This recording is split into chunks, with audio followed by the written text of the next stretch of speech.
So welcome to Satsang. You're all familiar here, so you know the process of posing question if you need to.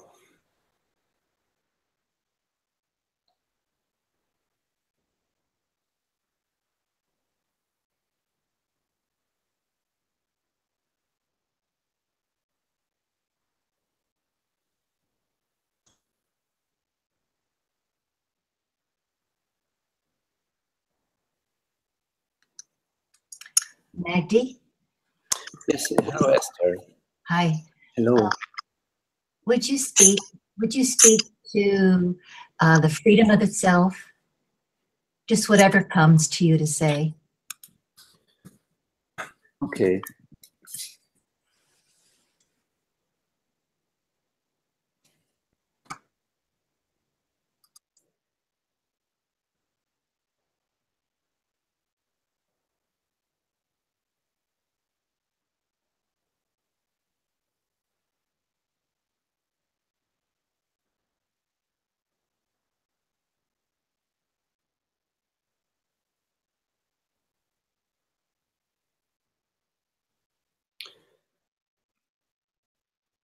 So freedom, and there is really only one freedom, which is the freedom of the self, is absolute. Meaning it is one without a second. It has no opposite.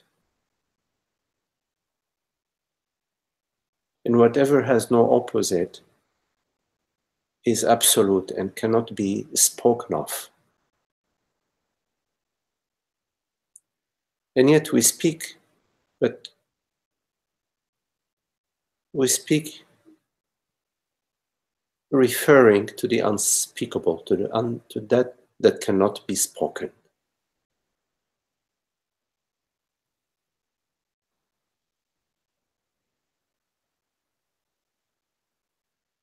Whatever is absolute, meaning real, reality, truth,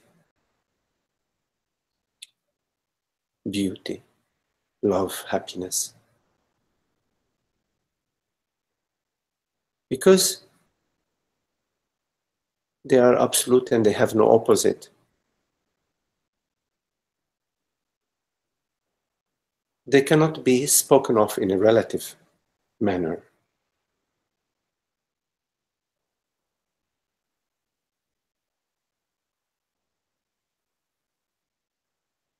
So the inherent nature of the self is freedom, which is not caused by any condition, which is not the result of any experience, which is not the result of any event in time and space.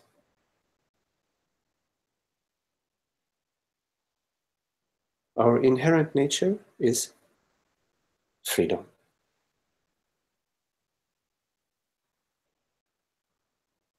That cannot be, therefore, attained nor lost.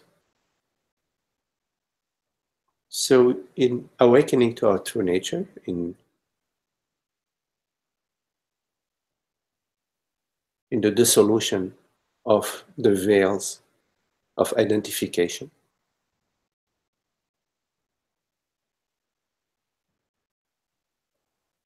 our inherent freedom, which is there, is revealed. Like the wide open sky is revealed when the clouds thin out and dissolve.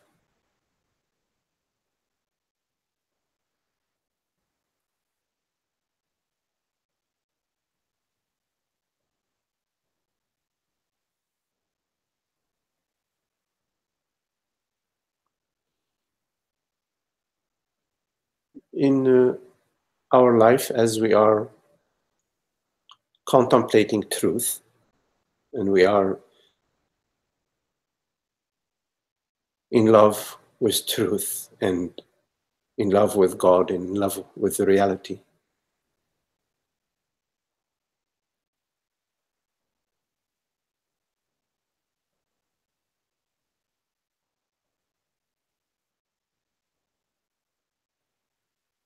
We follow the path of uncompromising truth, uncompromising freedom, uncompromised. And so we are watchful whenever the old tendency, whenever the identity arises. We are watchful not to live there or stay there, or maintain that.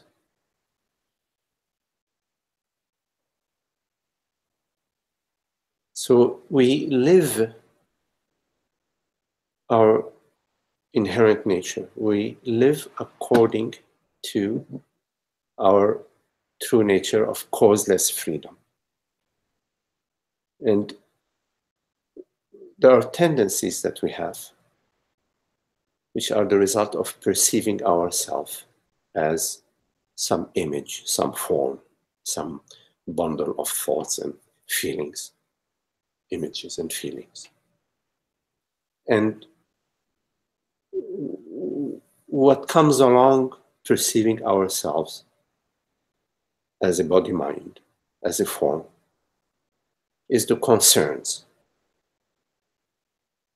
and the sense of limitation. These concerns and sense of lack and limitation already compromises our inherent freedom. And the emotions keep us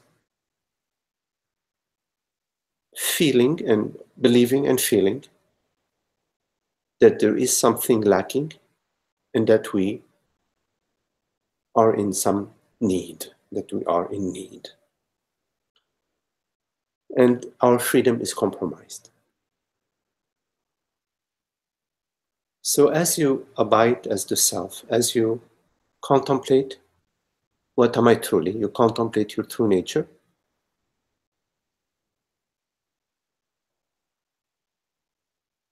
The correct contemplation is the contemplation of the infinite invisible self that I refers to consciousness, which is universal, the invisible reality of the form is the reality is the invisible self. As we contemplate our true nature, our formless aware presence,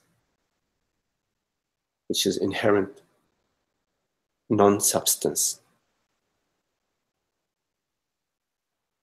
and therefore it is not subject to whatever the phenomenal world is subject to, and is not affected by whatever mind impressions or bodily impressions arise. As we contemplate our true nature, we become more and more in our recognition of what we are, in our inherent freedom.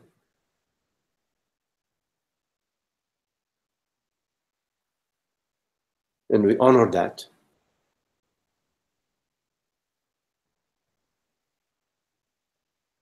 And we live as that, and we act from that freedom, which is not a freedom upon others or upon the world. It's just the freedom of the self. It is not relative. It's not in relationship to others. It's in relation to oneself.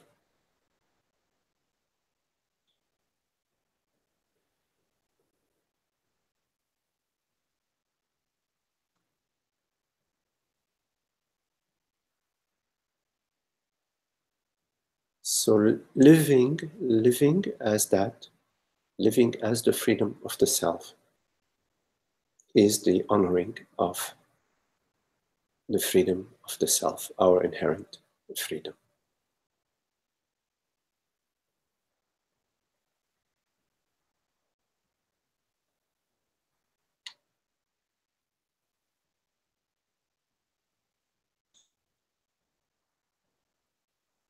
And so the negative emotions of fear,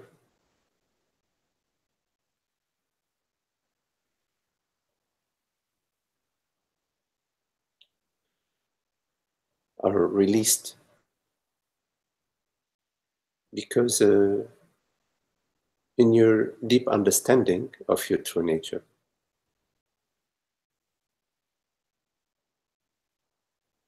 you are not seeking, you're resting as that. The impression of needing and becoming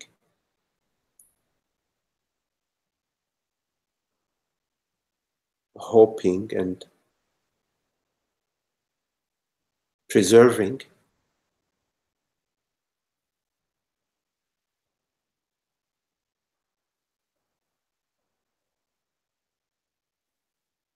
are not your interest any longer. You can let them go. You let them go in the moment. And when there is nothing to let go, it's very lovely. You are resting as that.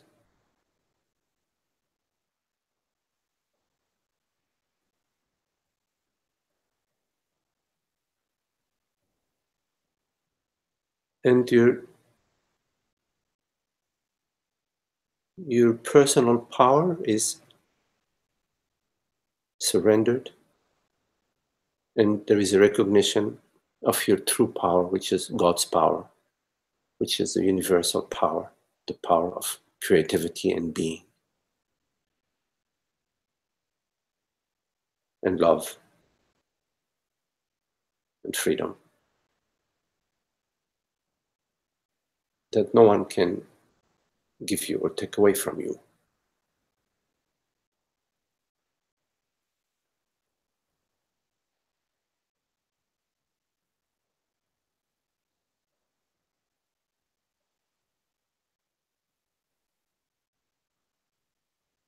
So you are the invisible self, you are the transparency of being that cannot be improved or harmed,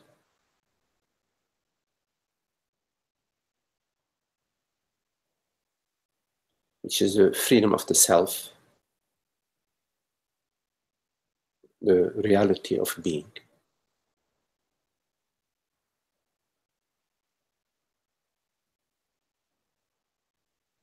All forms are your dream,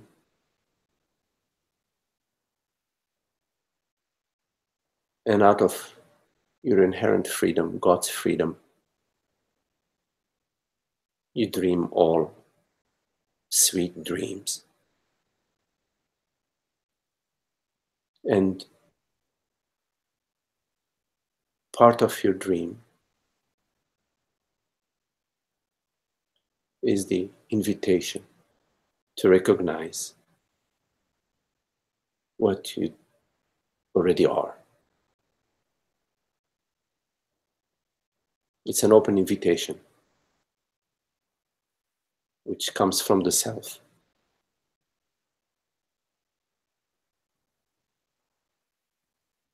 That does not recognize any external reality outside of the reality of being awareness, aware presence.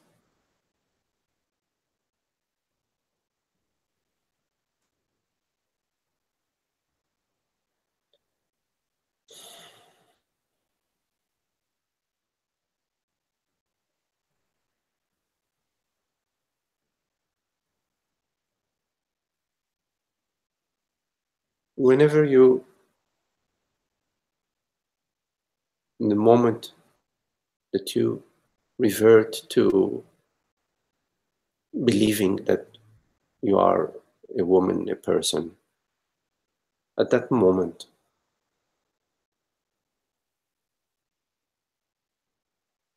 your inherent freedom is compromised, but not really. The impression is that of time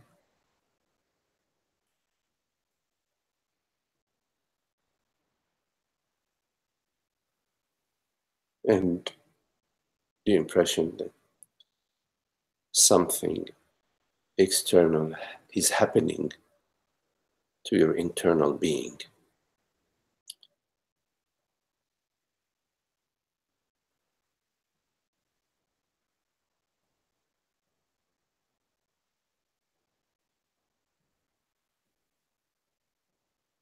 But your true being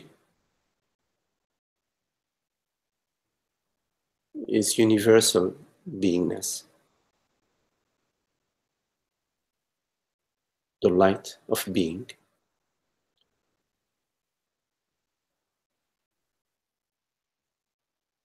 the inner stillness that has no center and no borders.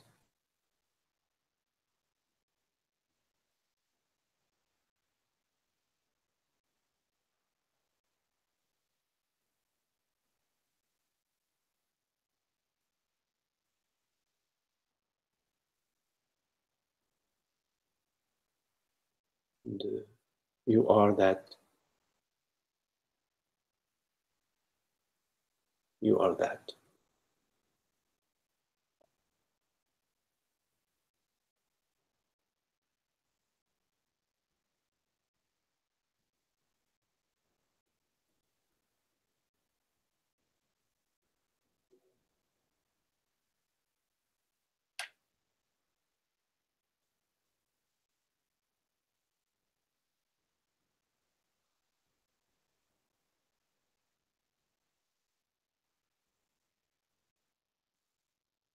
It is important that you live without compromising your deep understanding of what you are,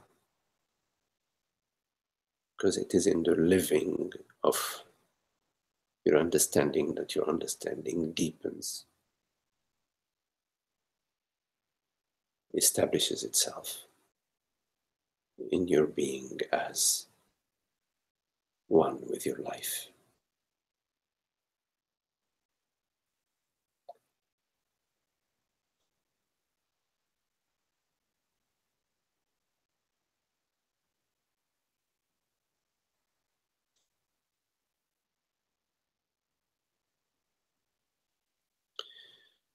Thank you for your question, Esther.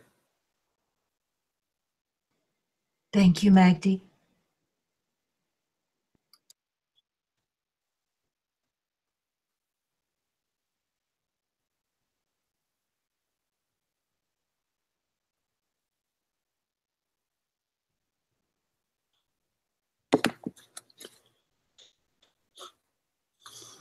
Hello, Ananda. Ananda, you write, the self isn't after anything. Yes. It's not a seeker of enjoyments. No. It celebrates, it is joy. But it's not a seeker. The person tries to align with self so as to gain freedom from the distress of lack and striving. But there is no person. So this,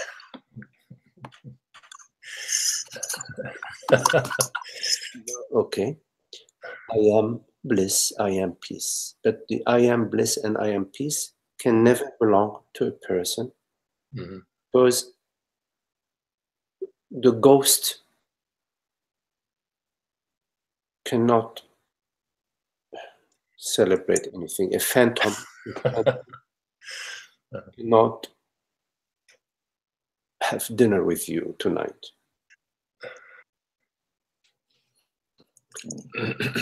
Now, I love many experiences. What we love in our experiences is the love. It is not the experience that we love. We love the love, we love the joy, we love the freedom. So this celebration. We love the spontaneity, the joy, the freedom, the playfulness, the kindness, the sweetness. Then the mind says, oh, I love these experiences, you see. But in fact, love doesn't know experiences. It only knows love. The mind knows experiences via thought, via conceptualization. So I am experiencing, I'm having an experience, which is a whole mentation. Yes, mentation. And when someone asks how I'm doing, I often list some wonderful things: enjoying work, hiking in the woods, etc. The I, the true I, there is only one I. Nor does it do, nor does it not do. The doing requires mentation. It is image. It is memory or thought, an image, and maybe an impression, a bodily sensation that is interpreted as I am doing. Some doing or someone is doing. And in this doing, there is a previous thought, which is there is a doer. And usually the doer is me, this body mind, some sort of conceptual, sensory, energetic field made out of beliefs and sensations that you cannot even grasp. You can't find it. Somehow it is referred to repetitively as the doer. There is the doing, which is a mentation, and there is the doer, which is a mentation. So the doing and the doer are mentations, and they're supported by this sensation, this belief that has inhabited the body, that yes, there is a doer and there is a doing, and I feel that.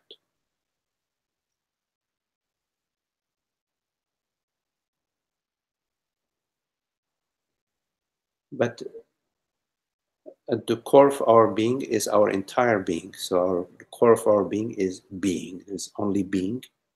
So there's really no core. It's all core.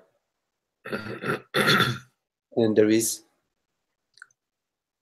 isn't any external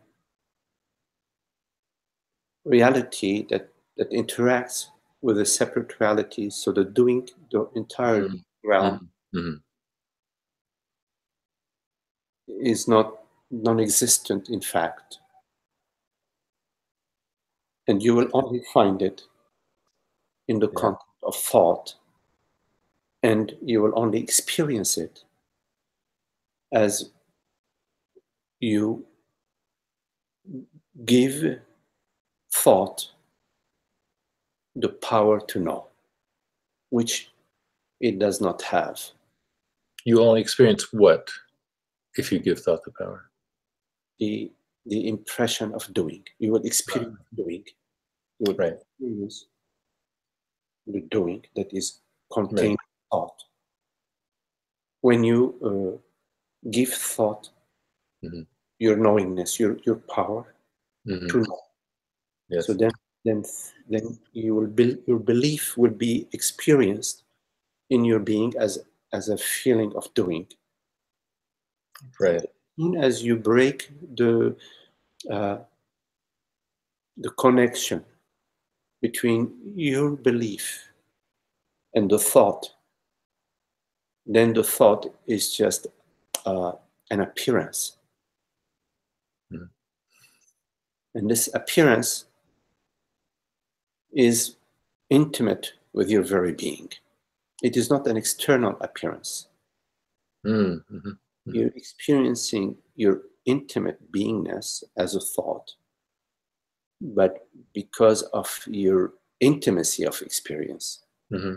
you no longer believe in an external reality that is speaking to you, that is telling you Mm-hmm. what is happening. Mm-hmm. Mm-hmm. Mm-hmm. We experience certain events happening to us and impacting upon us, Mm-hmm. only as a result of believing the thought that says you are a someone and I, the thought, Mm-hmm. whatever the thought is, I know Definitely. you are someone. And so then you ask the thought, well, what am I? And the thought will say, you are Magdi and you are concerned about this and that, and you want this and you don't have that. And I say, oh, I'm gonna do my best to get to do whatever you are saying I need. Mm-hmm. Mm-hmm. Because at that moment that I believe the thought, I feel it. Mm-hmm. Mm-hmm. So we experience ourselves as a person in our simultaneous surrendering or giving the power of God or the power of consciousness to thought, to the human um, mind, human. Mm-hmm. Then there is the human reality of people and people that can impact you and affect you, blah, blah. You are part of this human reality. Mm-hmm. Mm-hmm. But it's not really a reality, this pseudo reality. Mm-hmm. Mm-hmm. And you are suffering the realm of causality, that whoever is good with you will be good for you, and whoever is not good for you will hurt you and harm you. Mm-hmm. And events when they are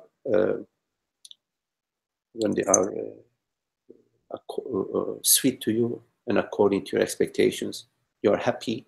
And when they do not conform with your expectations and what you perceive is important for you, then you are unhappy. Mm-hmm. So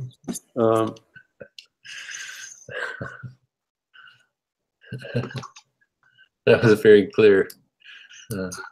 when someone asks me how I'm doing, then what is I? Look, okay, Right, how am I right. doing? Well, what is I? There is an assumption about I, but I am not this assumption.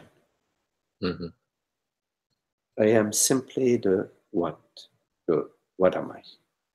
I am the not knowingness. I am not something that is known, because whatever is known is a download that you perceive, something that you experience. What is it that experiences it? Mm-hmm. Mm-hmm. I am the emptiness, the antecedent to what appears. Mm-hmm. And what appears out of myself, out of my formlessness. But this appearance only refers to my formlessness. It does not refer to some external reality that we refer to as a form. So in your experiences, you're always experiencing yourself. Mm-hmm. You know, there's a subtler place where I guess it's still a little external, where I'll say, well, I've been contemplating. I'll say, if somebody says, how are you doing? I'll say, well, I'm doing great. I've been contemplating my true self nature, and I feel great because because there's a lot to that. And then, so in a way, I'm still I'm identifying with the contemplator, as opposed to no identification. Quiescent. No identification. Yes, right. So if you are identifying with the contemplator, then Mm-hmm. it's important to understand that it is just you are identifying with some image. Right, and I find that kind of funny, because it's closer to feeling the whatever the substrate or the reality, but it's still my identity in that sense. But it's not your true identity. It's an identity. Yeah, right. It's not Right. your true identity. What matters is your true identity. Right. So an identity that appears, but Mm-hmm. it refers to your true identity. It's basically pointing to what precedes it, because before the image there is the knower. Well, I'm saying before. In fact, there is no before. It's intimate. Your true identity is what matters, and your Right. true identity is not something that you can experience as a meditator or as any image or any thought or any experience, because it is formless, and it has no boundaries and no limits to it, which I'm talking about the reality that perceives in this moment, the formless self, the invisible self. Whatever the reality is of your experience right now is not something that you perceive, something that you can speak about. So when you say, I am doing well, you are in the relative realm of perceptions. You are doing well now, tomorrow you are doing well. What is this I that you're talking about? That's the important question for yourself. What is this I that I'm talking about? Because this I is continuing. That I that you're talking about, continuing in time. And, yes. And because it is continuing in time, it's not eternal. The eternal doesn't continue in time. It is beyond time. It is beyond the beginning and the ending. It's not in the form of continuing. It's eternal. So when you are continuing in time, then there is a continuing, and the continuing has an aspect to it, which is the limited form impression, the sense of lack and limitation, and the continuing is a kinetic towards something, towards some accomplishment. So Right. it's arising from some sense of lack because it is moving towards something. Only that is in complete balance does not move. So it has no disturbance within its field, within its realm. Yes. So it's not moving towards something, but it may, out of its joy, out of freedom, out of celebration, experience itself as love and beauty, which it does, and celebration of this celebration, this very moment. It's the shining light of the source that is not seeking, that is not it's not an imbalance. Yeah. So when the mind is not in imbalance, it is dissolved in the source. Still a mind, but it's not this apart from the source. It's reality that's appearing as mind, as this perception, and it appears as mind Right. celebrate or to contemplate or to create. Beautiful. But for its own freedom, out of its own freedom, out of its own play, like it creates music, you know. It takes silence and makes some music out of it. Hey, because it uses the body-mind instrument. Beautiful. Beautiful. Thank you. That's great. Okay, Amanda.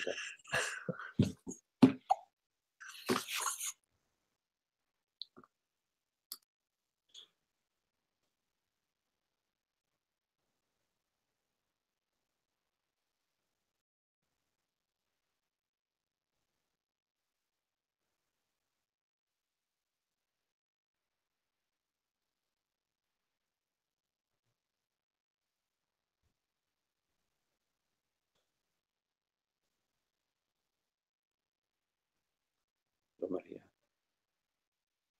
Yes.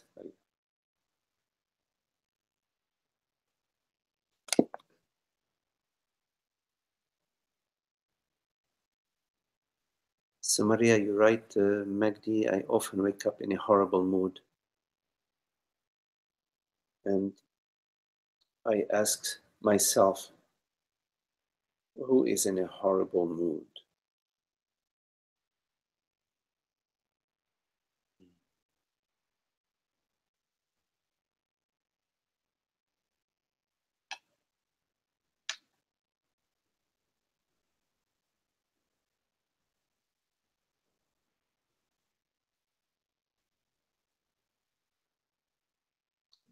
Contemplation leads me nowhere. I keep feeling the horrible mood.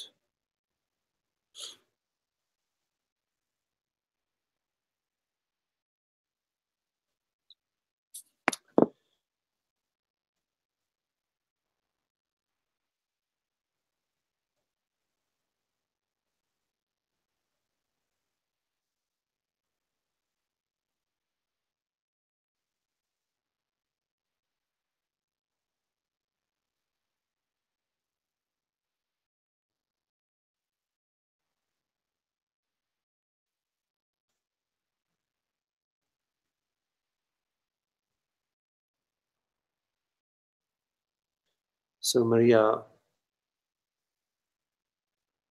oh, then you're right. Perhaps there is this agenda behind the contemplation.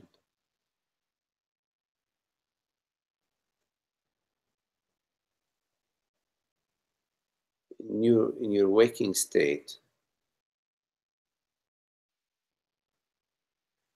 so you experience, when you're experiencing a horrible mood,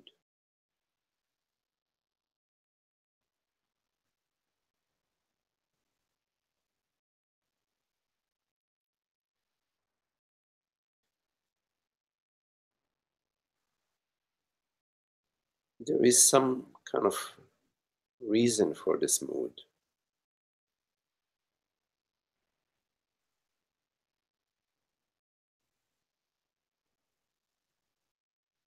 Because you're saying it's horrible. You're using a strong adjective. So there is a reason for this mood. And so there is something that is not going the way you want it to go. And you are unable to rest with that. It's in your way. And you wish it would change.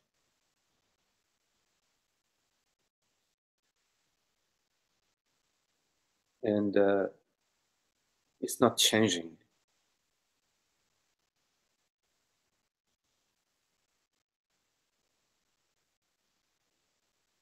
So the mood that you are feeling, the emotion that you are feeling, is connected to some inner condition that you are placing somewhere. I'm not sure, you have to look for yourself.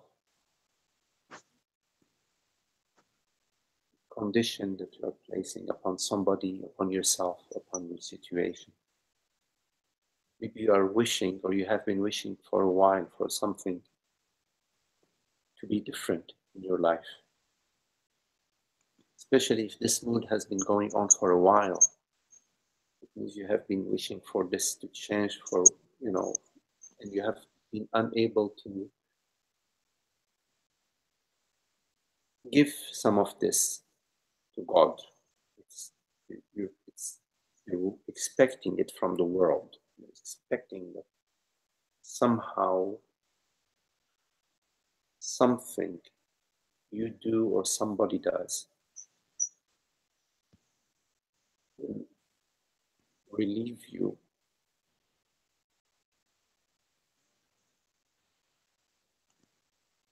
And you're imagining, concerned in imagining something negative is happening to you, or will happen to you, or is about to happen to you.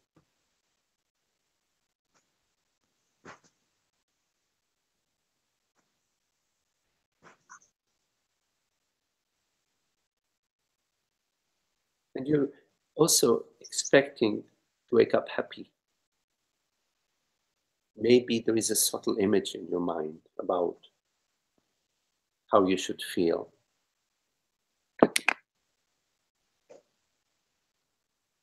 Maybe you write, aha, got it. There is a pushing away, an expectation of change.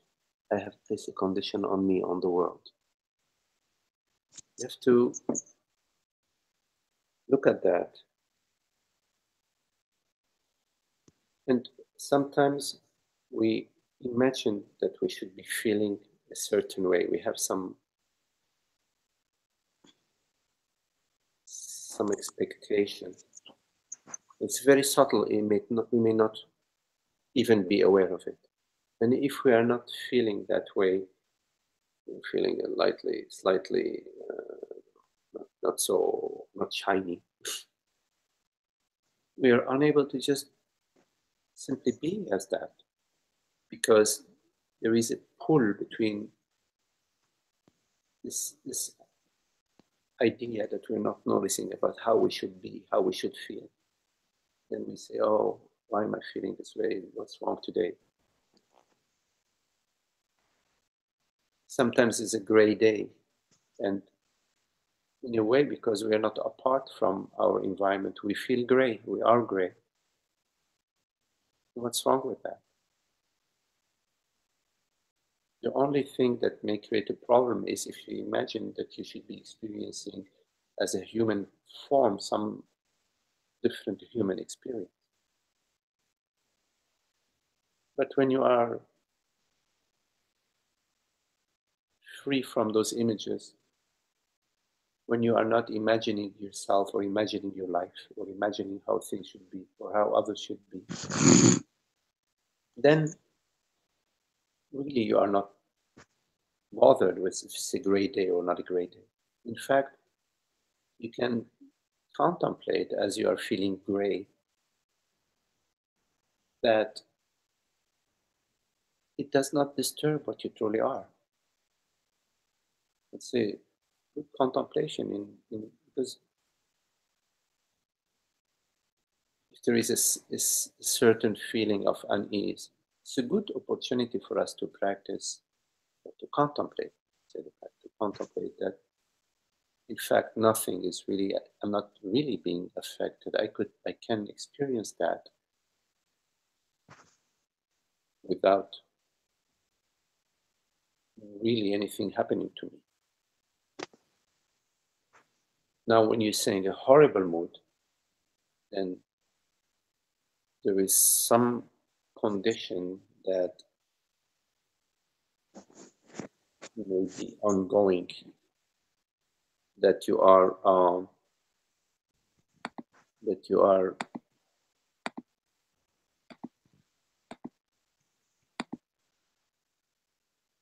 that you are maintaining or that is being maintained in your space.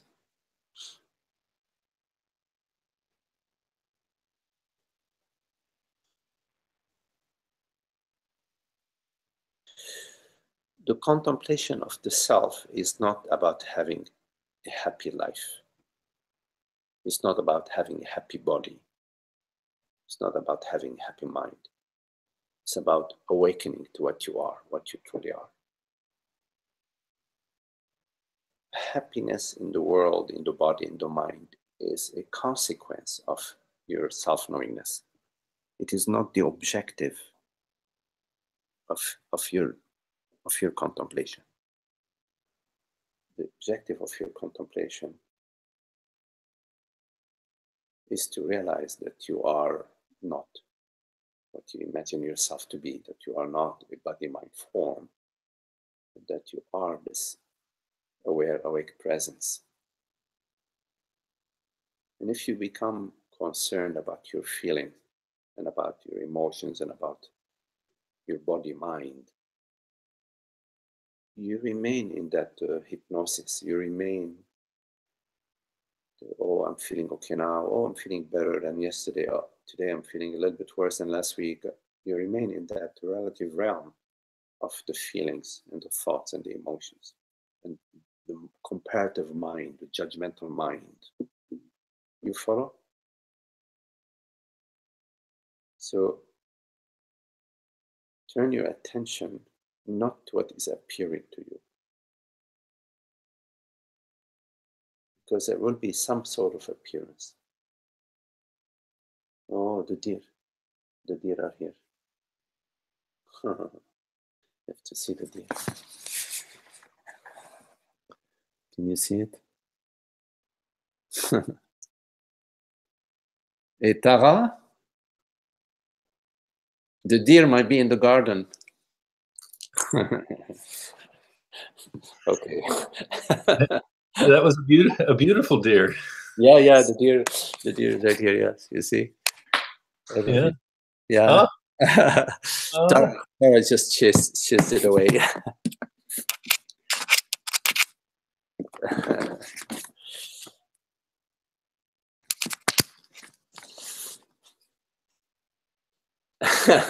Maria, attention, not to what is appearing. A deer is appearing, and we all want to attend to it. Yeah, they come, thanks to her. Yeah, she went all the way up there in the woods. Yeah.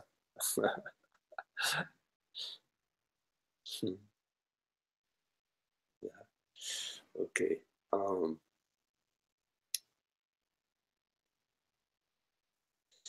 So yes, Maria. So we can get distracted by our feelings and emotions and our moods. Let them be. Let the mood be. Don't define yourself by the moods that appear.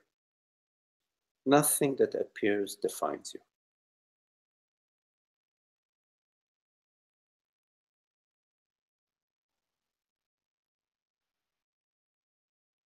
You are the contemplation. You are the contemplation.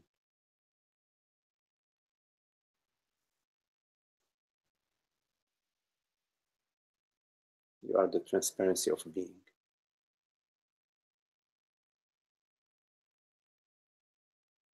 You are the light of being. You know, in the darkness, the light that shines, illumines.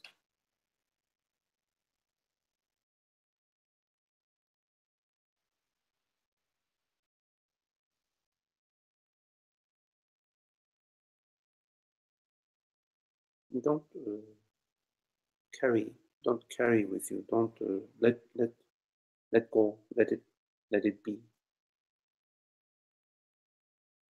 Let whatever arises dissolve as it dissolves. It does.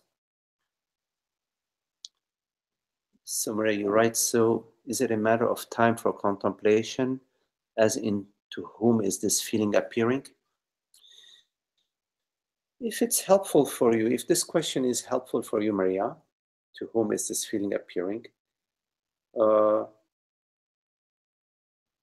if it's a helpful question, as long as it leads you to presence, to that is not defined. What am I truly? What is the reality of my experience? And or just to remain still. Just to remain still. In the openness that you are. Recognizing the openness that you are. So that whatever is appearing appears in the space and dissolves in the space. A little bit like the yogas that we were doing in the retreat. Because sometimes behind the question that we ask, like to whom is this appearing, you have to be very careful that there wouldn't be some personal interest in the question. I want to feel better, so let me look at to whom this is appearing. But yes, if the question to whom this is appearing is a question that arises out of you, resonates for you, absolutely, experiment with it. But we're not trying to improve ourselves. We're not trying to get to a better place, because we are already the self.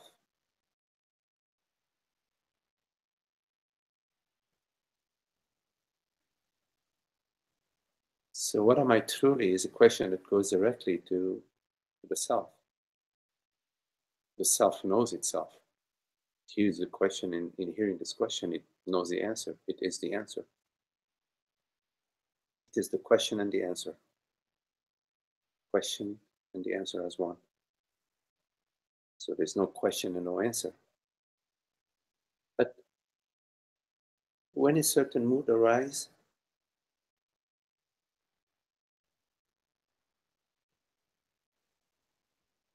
don't take it to the next step. What's happening to me? Why is this happening to me? That's how you are fueling the fire. If you just remain still, open yourself, open your entire being, allow your entire being to remain open, so that this arising can experience a freedom, your freedom, the freedom of the self.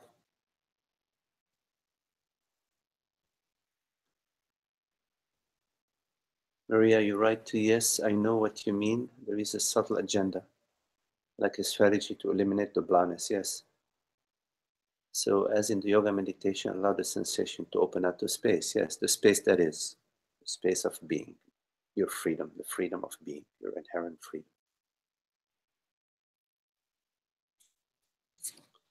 Okay, Maria, nice to connect with you. Is there any question?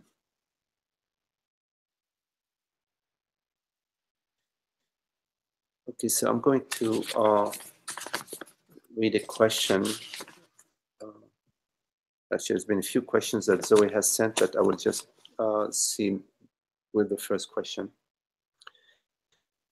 So, hi Magdi, could you review the points you made on the retreat to these questions so it can be recorded for the review?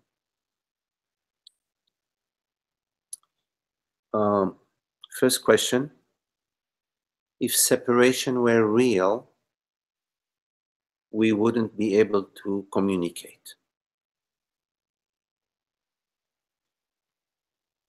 If separation were real, we won't be able to communicate. Yes, we had talked about that during the retreat. And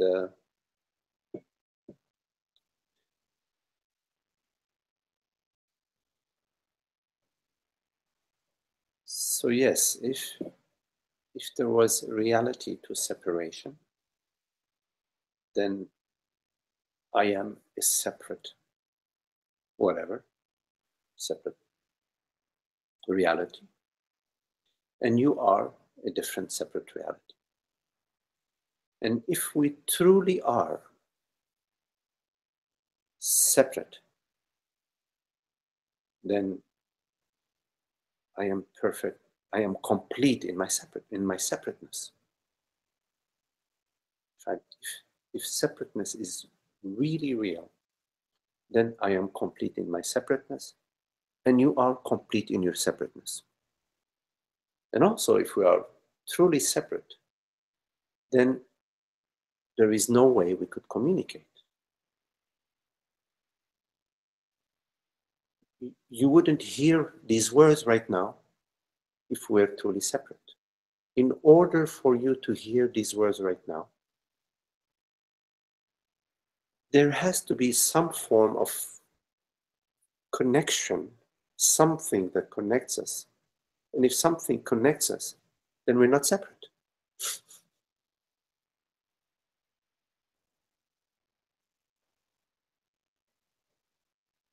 So separation is not our experience. We perceive each other, we talk to each other, we sense each other. Sometimes you see somebody walk in the room and you can sense something about them. And sometimes even you're not looking at somebody, you can sense that there is somebody standing in that direction. Even without looking at them, you can sense it. How could you experience any of that if we were truly separate? Not only that, you feel when the temperature or the barometric pressure changes, you feel it in your sinus, or you feel it in your body heat. You perceive the light, the sun, the trees. If you perceive something, that means there is some sort of connection between you and whatever you're perceiving, and therefore you're not separate from them. So we're not only not separate as human forms, but we're also not separate from the entire universe. If something would happen 20 zillion light years away, it would reverberate in the entire field, and somehow it would affect our experience. There may be a slight change in the magnetic field of the Earth, maybe even an imperceptible change, which affects the Earth. Maybe it affects the temperature, the atmospheric temperature, by 0.000001 degree. It's still an effect. And therefore, we're not separate from galaxies that are a zillion light years away.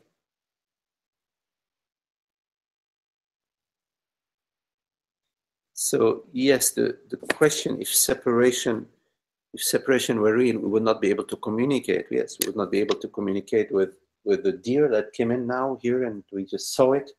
How could we see the deer? How could we experience perceiving the deer if we're separate from the deer? So there is no separation. And what's really, if you really contemplate that there is no separation, this does not mean that all the objects in the world are not separate. There is a deeper implication to that. The deeper implication is that we are the same substance. There is some reality that connects us, which is this one reality. There's one reality that connects us, which we call it non-dual, non-separation, Advaita. So in fact, when we're experiencing the deer, we're experiencing consciousness, ourself, as this perception. I mean, there is the concept deer, but our experience is not the concept. There is a concept, chair or tree, but our experience is not the concept. We don't experience the concept. There is an experience that is before the concept. That is the experience of consciousness experiencing itself. And then there is a concept that comes and says, oh, it's a tree. And concepts, in a way, have their place in that they serve a certain function, which is our way to communicate. But the concept is not the thing. We don't experience the concept, we experience the reality. And then the concept follows. The experience is not the concept, is not the name. We don't experience the names and the forms. We're always experiencing consciousness. The names and the forms follow. But that is not what our reality is, what our experience is.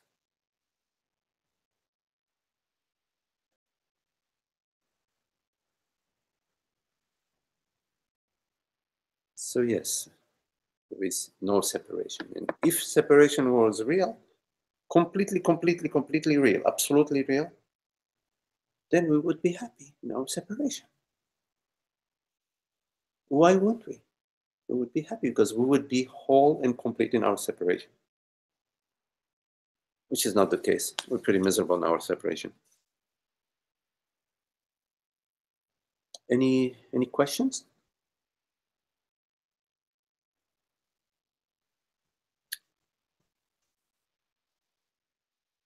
Oh, Ananda. Hello, Ananda. So you write, my grandmother was so loving and accepting of everyone and of how they were. That's very beautiful. Somehow, I remember my mom too, when she became really old, she became very loving. And it was very sweet to experience that with her. That wasn't always the case when she was much younger. So you continue, Ananda. She was a spiritual teacher of sorts. I don't think she had ever considered the issue of awareness. Yeah, well, love is the best teacher. You know, it speaks for itself. And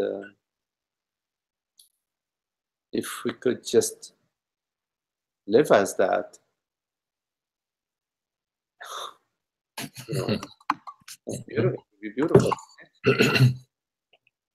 But I think sometimes I'm thinking that I put so much. I almost have a bhakti towards the word awareness. You know, a bhakti towards consciousness and awareness, which may be more conceptual. You know what I mean? Like I was saying earlier, I can see myself as the contemplator rather than the. Mm-hmm. So maybe I'm actually kind of hovering in the contemplation of awareness without you know. Awareness is not a concept. It's what you are. So the contemplation of awareness is a recognition. And in that recognition is a recognition of being awareness. So the contemplation of awareness is being awareness. And it's not I am being awareness. It is I am being awareness. I am being awareness. I am being -awareness. Yeah. But I guess what I'm getting at is that once we use the words, I mean, I know we can transcend them if we have the heart for what we're talking about, but we're actually being it's a conceptual mental process, you might say. Like as you know, the word moon is not the moon. Yes. The word moon is the concept of the moon. The moon is the actual experience of the moon. Right. Is the moon reality? Anyway, I'm just using metaphor, the metaphor. Yes. So the concept consciousness refers to our experience. It refers to the experience of consciousness, to consciousness knowing itself, experience itself. I know I am conscious. Yes. Consciousness is the expression of I know I am conscious. I know I am consciousness. Yes, see you, Lawrence. The the concept comes it arises out of our experience of I am conscious, I am consciousness. Emmanuel, I'll be there in just a minute. So, and then when we use the term, the concept consciousness, we should be careful, Ananda, that we are not using it in an objective sense, in a phenomenal sense, in a conceptual sense. Whenever it becomes conceptual, if we can notice that, if we can, and stop and pause and return to the silence, to experiencing, to the experience of awareness. The silent experience of our transparency, of our knowingness, of the reality that perceives. What is there is the fact of perception, the reality of perception, the reality of awareness that we call consciousness, the reality of consciousness.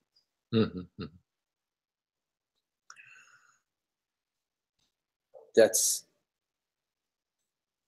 really what we are talking about.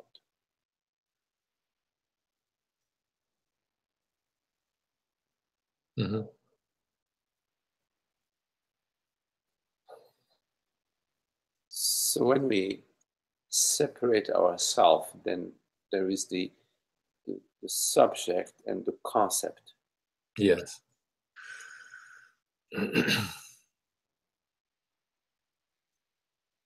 So awareness becomes something that I can contemplate as a separate, as I'm separated.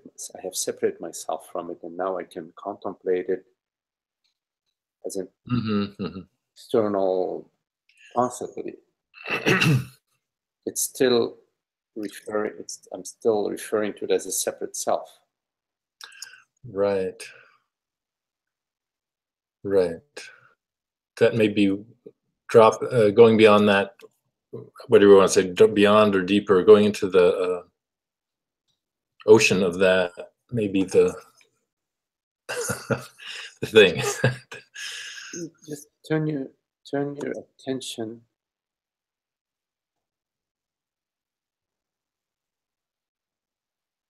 to the fact of being aware.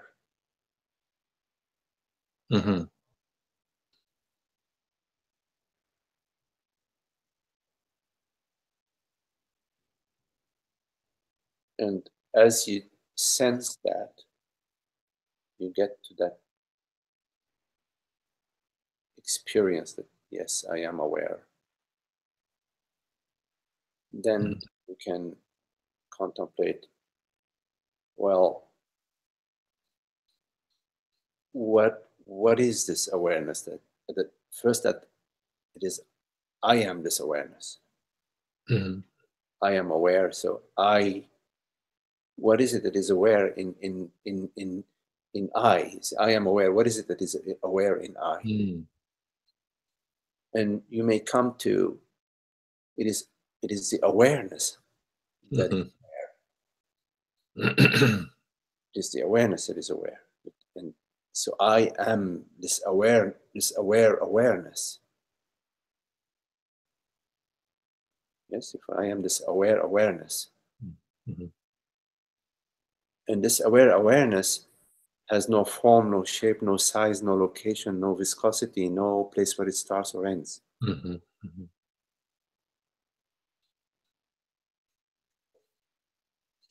So I am this formless awareness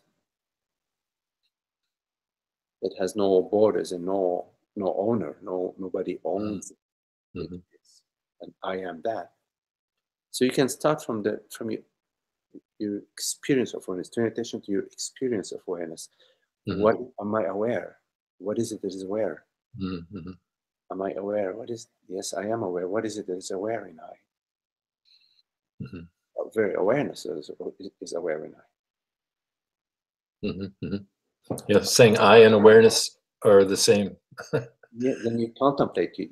Then you contemplate that yes, I is this right. I and awareness are the same. It's one. It is, and this I / awareness, which are really like one term in a way, Mm-hmm, mm-hmm. have no gender, no age, form. Mm-hmm, mm-hmm, mm-hmm. I perceive forms, but I'm contemplating that I am aware, that I am awareness. You see. Right. And the forms, this is beautiful. And from our previous conversation also, the forms aren't exactly what we used to call a form. They're Yes, an expression of something. Right. The forms they're intimate with this awareness. Yes, yes. You could say that awareness is taken on this form. But the contemplation, because we're talking about awareness being sort of a concept. Yes, right. Talking about turning your attention to that I am aware. Yes. And then take it from there to contemplate what is this I that is aware. Yes? Yeah. Perfect. Okay. Yes. Hola, Emmanuel. Emmanuel, so you write, Hola, Magdi.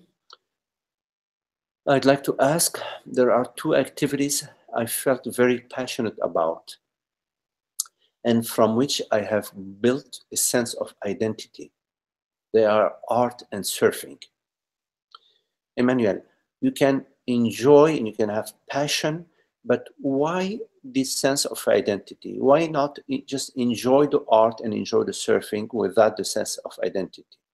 But anyways, let me continue with your question. So I felt very passionate about and from which I've built a sense of identity. They are art and surfing. I've always felt that they are a special gift. That's beautiful.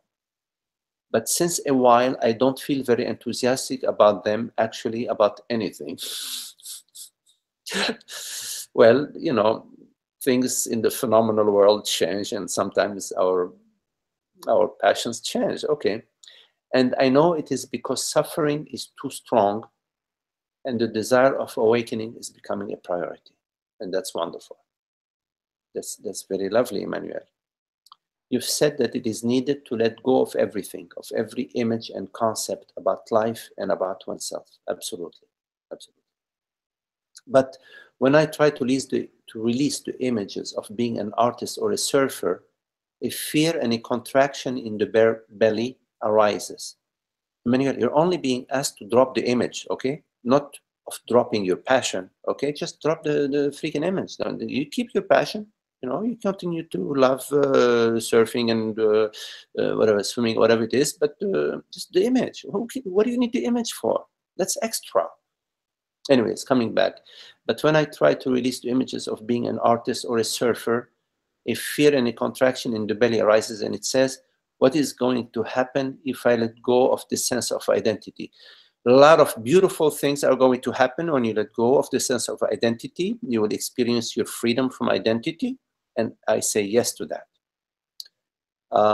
Will I lose the interest about those things? No, you will not lose the interest. If you drop the image, you will not lose the interest. You will lose the image. You will lose this illusory thing, the illusory phantom that you have to keep polishing and proving to yourself that yes, you are this image. You are nothing that appears. You are consciousness. You are the self. You are the infinite invisible, and you can celebrate surfing, swimming, music, art, all you want without the image. Is it possible I'm going to continue with your question. I keep interrupting your question, but that's how it is. So you say, is it possible to be free of all sense of identification and still feel passionate about your skills and talents? Yes, it is possible, completely possible, and a really beautiful thing to be free of the sense of identification and be passionate about your skills and talents. Actually, identification is an obstacle to our celebration. It is an obstacle to our passion. It's an obstacle to our love. When you are concerned about your image as a musician, you will find that you're having more and more concern about, am I performing good? Am I doing good? Am I surfing good? Is my art good? And because that's the image. But without the image, you create, you surf, you sing, you play music, whatever you do, and you are very happy. So I have commented about your question as I was reading Emmanuel, and it is recorded. So yes, all is well. You are in the right direction. Don't worry about holding on to your identifications. Let them go. You don't need them. You don't need an image of yourself. Why? You are beyond all images. You are the freedom of being, and not something that any image or story defines. Do not define yourself. Don't worry if others define you. It's their business. Don't buy into your own stories, and you don't need to buy into anybody else's story. Okay? Okay. Well, you're welcome, Emmanuel. Well, very lovely to be with you all. I will be most likely seeing you on Sunday. Thank you very much. Namaste, and be well. Love you all. Namaste. Okay. Bye. Thank you. Namaste, Ananda, and everybody.